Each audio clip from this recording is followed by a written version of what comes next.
Alright, y'all. It's been about 4 days since I've installed Windows 11 on this old motherboard and processor that is officially unsupported for Windows 11. But I showed you how to use DISM to accomplish that, and I wanted to address a few things that came up in the comments since I posted that video. Number one, the DISM method is not the easiest way, but I also have done a video using 4 registry key entries to install Windows 11 on this same exact motherboard and processor that is unsupported. That is actually a lot easier, so I want to get that out there. You should see a link up top of the video right now to that video. So the DISM method works, but it is harder because you have to do all that command line stuff that a lot of people don't like to do.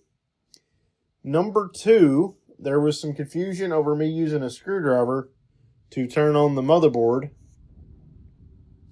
And that's only because I don't have this test rig in a case. Okay, if I had it installed in a case, I would just use the power switch just like always. But I don't, so the screwdriver trick is useful if you don't have a motherboard mounted in the case and you want to turn it on. Okay, so don't get confused by that. And the purpose of this video is there was questions about whether or not Windows 11 would actually activate on a system that had been installed with DISM and got around all those compatibility checks and stuff. I haven't tried it yet, but I did go out and get an OEM key, so I am going to try that right now, and it may or may not work. I don't know. I think that it will. I have no reason to suspect that it won't. I'm just going to right click here and go to System.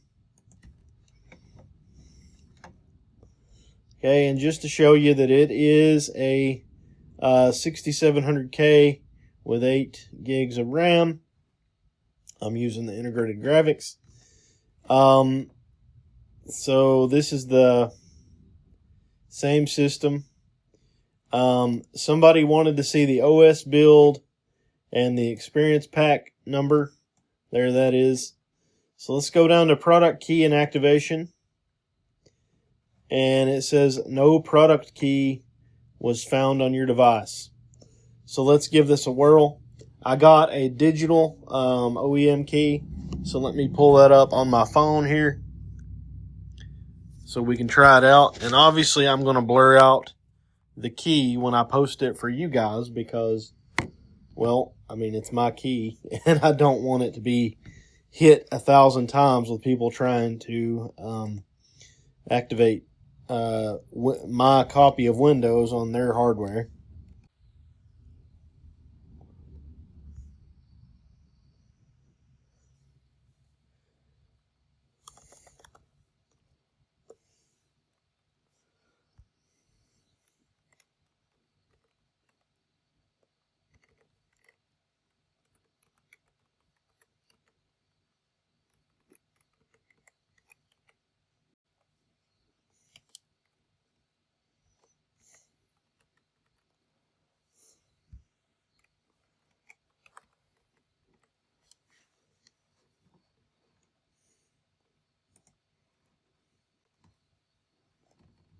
So far, so good. Let's do activate. See what it does. Windows is activated. So there you go. I can't speak to whether it'll be deactivated because time goes by and Microsoft decides to deactivate Windows on unsupported systems. But I can tell you it worked in this instance. So I hope that answers y'all's questions about whether or not the machine will activate with a valid Windows 11 OEM key. It did. Just for fun, I'm going to download the PC Health Check tool to see if it tells me that that Windows 11 is compatible with this system. It very well, or most likely, will say no because the TPM is not installed. I showed that once before when I used the Rufus method to upgrade to Windows 10 or to Windows 11 from Windows 10. So we'll just download PC Health Check. And it pulled it up in Bing. That's okay. Yeah, so here it is. Okay.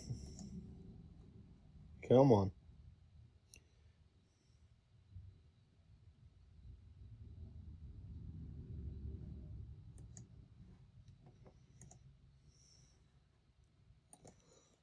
I guess it was doing a virus scan on Microsoft's own utility.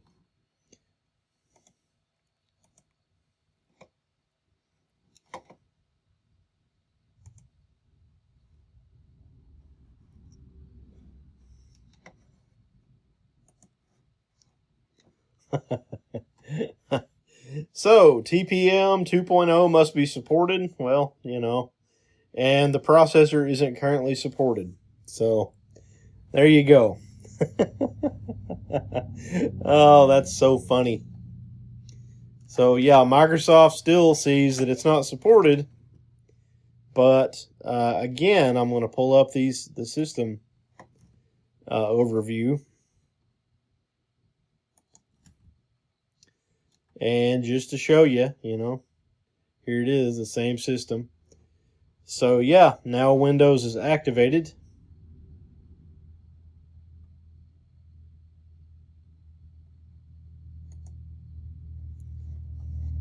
Active. So there we go. One last thing is to make sure we can still install updates. I have no reason to believe we can't. But I don't blame people for having questions.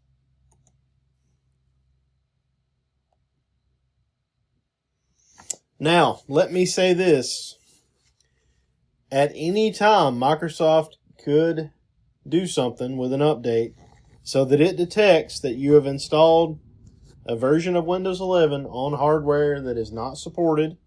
They may flip some switches in the security settings that requires that TPM 2.0 module because, as I understand it, that has to do with cryptographic hashing and also storing user credentials and whatnot in the TPM. Now, I don't know the specifics, and I'm not technical enough to really be able to tell you exactly how that works, but that's just what I've read from Microsoft. So I will say that doing these workarounds and quote-unquote hacks to get Windows 11 installed on unsupported hardware is no guarantee that it will continue working as Windows 11 ages. Okay? So I'm just saying this right now. I don't want anybody to think that I'm leading anybody astray. I want you all to be very aware of the risks or the consequences of installing Windows 11 on unsupported hardware. I keep getting all these comments about install Linux, install Linux. Not everybody wants to fool with Linux.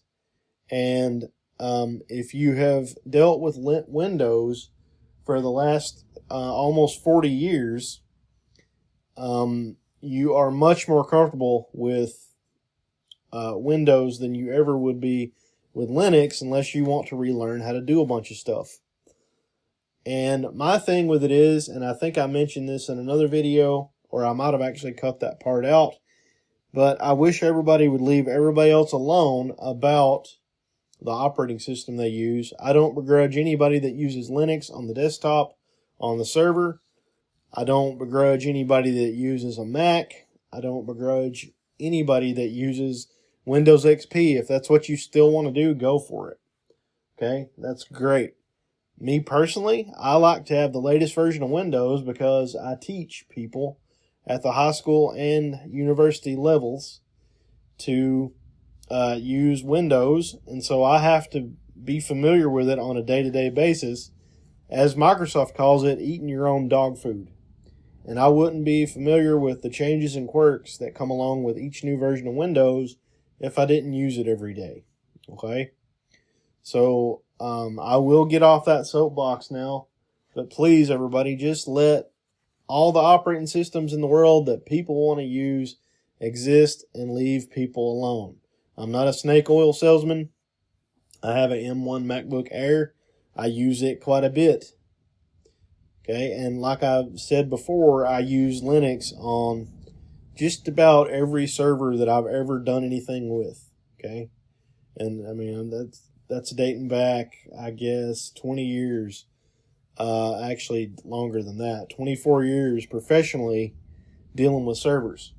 Okay, not for huge projects, but still, I've spent quite a bit of time with Linux servers, both the Red Hat Enterprise and CentOS flavors, as well as the Ubuntu flavors of servers. So, that's just my experience. I can only speak on what I have done. All right. So if you have any comments, questions, or concerns after watching this, feel free to leave them in the comments.